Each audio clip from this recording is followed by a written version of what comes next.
حمدا لبارئ الأنام، ثم الصلاة والسلام مناح في دوح حمام على الرسول العربي وآله وصحبه ومن تلا من حزبه سبيله في حبه على ممر الحقب.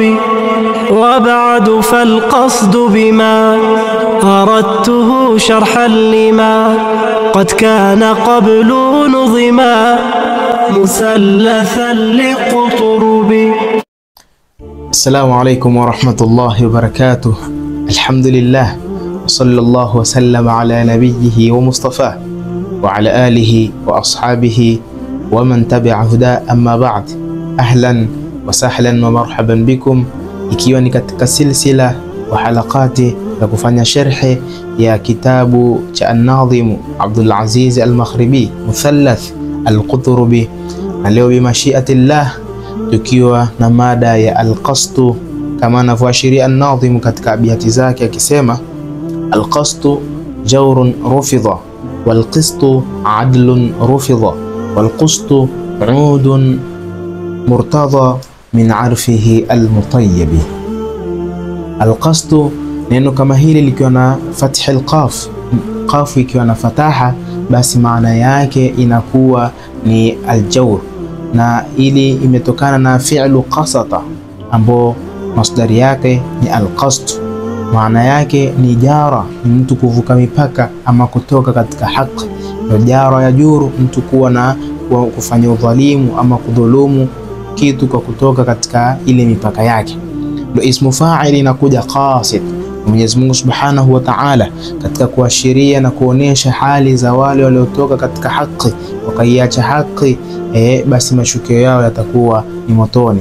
Wa amma alqasituna fakanu li jahannama hataba, katika suratu al-Jinn. Neno kama hili likiwa na kasri al-qaf husomeka al-qistu, na al-qistu maana yake ni al-adlu, ni ule uadilifu. Na Mwenyezi Mungu Subhanahu wa Ta'ala ameshusha al-Qur'an, ameshusha vitabu vyote katika huu ulimwengu ili kupatikane uadilifu katika ulimwengu kama huu. Na Mwenyezi Mungu Subhanahu wa Ta'ala anaashiria katika suratul Hadid, liyaquma an-nasu bilqist, ili watu waweze kukaa katika huu ulimwengu kwa uadilifu. Hii ndo maana ya al-qistu, inakuwa maana yake ni al-adl. Lakini neno kama hili likiwa na dhammi katika qaf, al-qustu, maana yake pia hubadilika. Maana yake inakuwa ni udun al-hindiyu tabakharu bihi, ni moja katika sampuli za mti ambazo kwamba hutumiwa kama dawa na hutumiwa kama kuchukua kama udi ama harufu nzuri. Na mti kama huu umepokewa hadithi nyingi kwa Mtume Muhammad sallallahu alaihi wasallam. Moja ni hadithi ambayo kwamba anaelezea Anas ibn Malik alipoulizwa na moja katika mabwana kwamba je, yaruhusiwa kuchukua mali ama kuchukua ujira kwa kufanya hijama?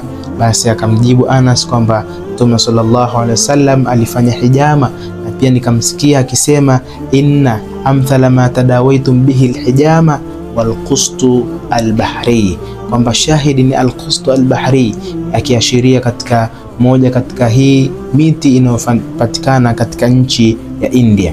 Imeitwa albahri kwa sababu ilikuwa ikivuka bahari ikija huku katika bara la Waarabu ama kwa Waarabu wenyewe. Lakini pia katika sahihi al-Bukhari, Mtume Muhammad sallallahu alaihi wasallam akaashiria katika neno kama hili ama mti kama huu, akasema alaikum bihadha al-udi al-hindi fa inna fihi 7 ashfiya, kwamba jilazimisheni na mti huu wa al-hindi ama udi al-hindi, kwamba ndani yake kunapatikana dawa ya maradhi 7.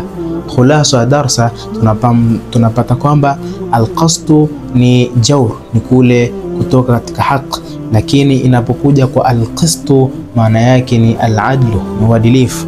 Lakini neno kama hili likiwa na al-qustu basi ni al-udu al-hindi, ambao kwamba unapatikana ndani yake dawa. Tunamuomba Allah Subhanahu wa Ta'ala ajalie amali hizi ziwe ni kwa ajili ya kutafuta radhi zake. Innahu waliyudhalika والقادر عليه. والسلام على من اتبع الهدى.